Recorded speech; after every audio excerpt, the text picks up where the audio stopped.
У нас с вами в истории уже были апартаменты. Вы просто, каждый по-разному это понимаете.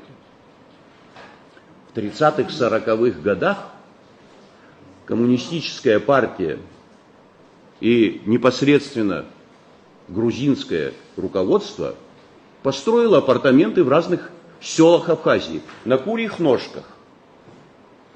И привезло это количество людей, которое на первых порах, по большому счету, ничего не значило для Абхазии.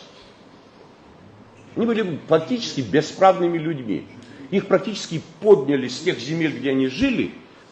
Рахи Куласон, Абрахьярышти, Ршагакой, Рбахакой, Кнада Вахака Гермадзамс. Но со временем это количество выросло. И они стали влиять на многие процессы в Абхазии.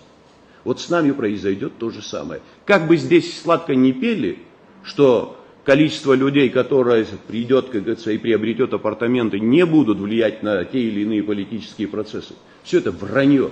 Наши некоторые политики договорились до того, что братский народ Российской Федерации ставит в один уровень с европейцами, с теми, которые нас не признают. Говорят о колонизации, говорят абхазский переселенский строй. Кого они имеют в виду? Граждан Российской Федерации?